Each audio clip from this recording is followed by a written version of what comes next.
Buenos días, compañeros y profesor. Me presento. Mi nombre es Marlene Rendón Mateos, estudiante de la carrera en Comunicación y Tecnología Educativa, y el día de hoy presentaré a un gran personaje que puede o no influir en todo lo que somos hasta el día de hoy y que por si fuera poco aún se mantiene vigente. Al finalizar la presentación, el maestro realizará 3 preguntas que le he entregado con anterioridad sobre lo expuesto. Esto será a compañeros elegidos al azar, así que les sugiero tomar nota. Los dejo con el material audiovisual. Thomas Hobbes. Datos biográficos y de importancia. Thomas Hobbes nace el 5 de abril de 1588 en Westport y muere el 4 de diciembre de 1679 en Derbyshire, Reino Unido. Su muerte se debió a una parálisis y derivado de un trastorno de vejiga. Fue un filósofo inglés, considerado uno de los fundadores de la filosofía política moderna. Su obra, El Leviatán de 1651, es donde sentó las bases de la teoría contractualista, de gran influencia en el desarrollo de la filosofía política occidental. Fue el autor más aclamado y perseguido de su época. Sus obras fueron quemadas públicamente en vida y después de su muerte por ser consideradas parte del ateísmo. Contexto histórico. Hobbes nació en una pequeña provincia al sudeste de Inglaterra. Durante su educación, rechazó el estudio escolástico si no era de su propio interés, es decir, solo leía lo que a él le interesaba. Vivió su vida entre el exilio y la persecución. Se dedicó en su mayoría a ser tutor. Por ello, su antiguo tutorado, el rey Carlos II de Inglaterra, le otorgó protección cuando era perseguido en Francia, además de una pensión vitalicia de 100 libras. Se vio influenciado por Descartes, Francis Bacon, de quien fue alumno, y Galileo Galilei.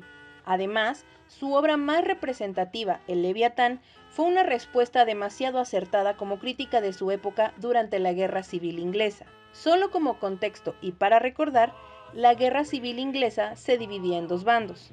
El primero, que es el monárquico, y se refiere a que el Estado es gobernado solo por el rey, y segundo, el parlamentario, que es una especie de democracia supeditada a su soberano, es decir, es un gobierno conjunto entre comunidad y monarca.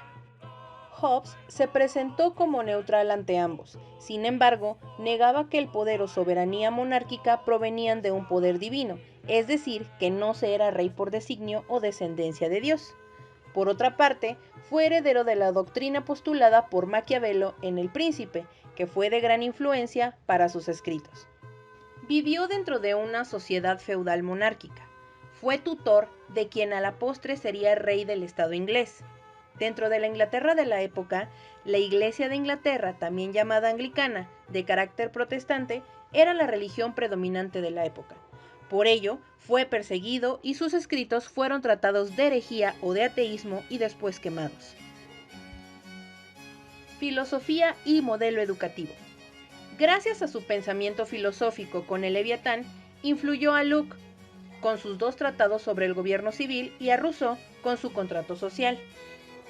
Así se convirtieron en los principales autores de la filosofía política moderna, dado que trataban el cómo se fundaba la naturaleza del hombre, la sociedad y el Estado. Dentro de sus aportaciones principales existe la creación de una ciencia objetiva de moralidad que parte de la naturaleza del hombre y pone los cimientos de la fundación del Estado y los gobiernos legítimos o fundamentos teóricos, dando paso a la teoría del contrato social, que no es otra cosa más que la teoría del Estado desde sus cimientos hasta su culminación, es decir, cómo se forma y qué o cómo se debe manejar tanto a sí mismo como al pueblo. Debido a su época, Hobbes estudió y escribió sobre muchos temas, desde política hasta física de la época. Sin embargo, fue demasiado viejo para conocer a Newton, quien también hablaría, quizá influenciado por él, de una física del movimiento con sus 3 leyes fundamentales: inercia, dinámica y acción, y reacción, todas atribuidas al movimiento de los cuerpos. Y puesto que Hobbes era mecanicista, insistía en que no solo los hombres, sino hasta Dios, no así los ángeles, eran máquinas biológicas y todo lo que existe está regido por movimientos. Por ejemplo, para Hobbes existen 2 tipos de movimiento, de acercamiento y de alejamiento, ambos impulsados por un deseo, el de acercamiento por deseo de posesión de algo y el alejamiento como peligro ante algo. Por ello, el hombre y el animal son movimiento en cuanto a deseo de algo, por ejemplo, de comida y de supervivencia, por decirlo de una forma simple. Dios, por su parte, dentro de su pensamiento, es incognoscible materialmente. El hombre solo puede acceder al conocimiento de Dios en cuanto que existe, mas no puede conocer qué es. En cuanto a su teoría sociológica, está descrita en el Leviatán. Para Hobbes, todos los hombres son iguales y viven en plena libertad. Por ello, el hombre es malo por naturaleza, ya que se rige a sí mismo solo por sus necesidades. Esto lo conduce a robar, matar, violar, etc. Este es para Hobbes llamado estado de naturaleza, ya que los hombres se rigen a sí mismos sin orden y supeditados a sus instintos. Es entonces que, dada la razón del hombre, cuando entre todos se llega a un acuerdo, de ahí nace la teoría contractualista. Todos se ven sometidos a este contrato social, dado su temor por su seguridad, familia, bienes y, dice Hobbes, su propia vida. Este contrato, entonces, hace que el hombre renuncie a su libertad y sus derechos para así vivir en comunidad.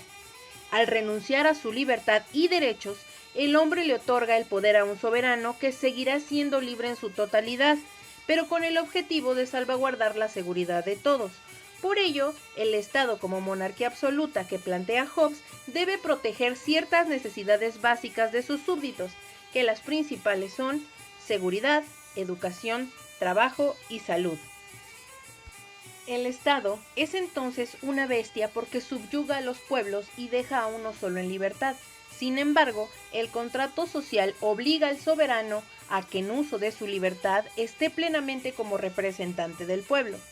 Hobbes entiende entonces que el poder del soberano no es otorgado por Dios, sino por el pueblo gracias al contrato, y sólo así el hombre puede vivir en sociedad. En cuanto al tipo de educación que se le puede atribuir a Hobbes dentro del Leviatán y otros escritos, es por lo tanto una educación empirista, dada la influencia que tuvo por parte de Descartes y su pensamiento contractual y mecanicista. Esto quiere decir que los hombres, al ser todos iguales, ninguno sabe más o es mejor que otros, sino que con base a una experiencia empírica puede el hombre superarse en términos de conocimiento.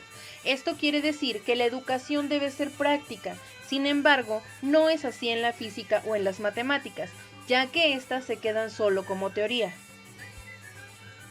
Como curiosidad, podemos encontrar una suerte de contradicción en lo antes dicho y su teoría del Estado, porque si bien la educación es por experiencia, la educación debe ser brindada por el Estado para la superación de su pueblo.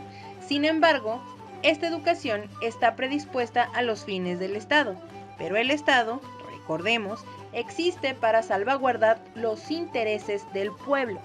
Claro que en el ideal de Hobbes del Estado esto no es contradicción, sino algo normal y de acuerdo con la ley, pero sabemos que la educación por parte del Estado en nuestra sociedad pasada y presente en realidad no ocurre así.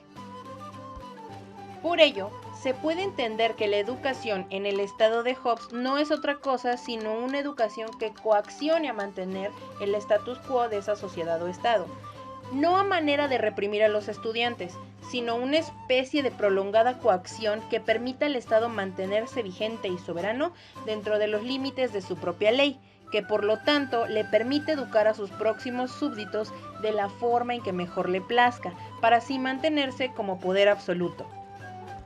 Se deduce entonces que la educación para Hobbes es empírica.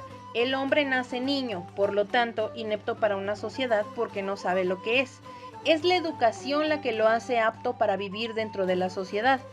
Para Hobbes es fundamental que el soberano sea quien escriba y sustente los planes de estudios de las escuelas públicas, para que así sean los miembros de la misma sociedad los que instruyan a sus congéneres a la práctica del estado en el que viven. Por lo tanto, y para finalizar, podemos rescatar los siguientes puntos. Número 1. El nacimiento de la educación se da al mismo tiempo que el contrato social. Número 2. Se fundamenta en la necesidad de supervivencia. Número 3. Es el Estado el que debe proveerla. Número 4. Es el soberano el que debe decidir qué y cómo se enseña. Número 5. La educación no se da en el castigo, sino en forma de voluntad del hombre. Y número 6. La educación parte de los fines del Estado, para mantener su soberanía.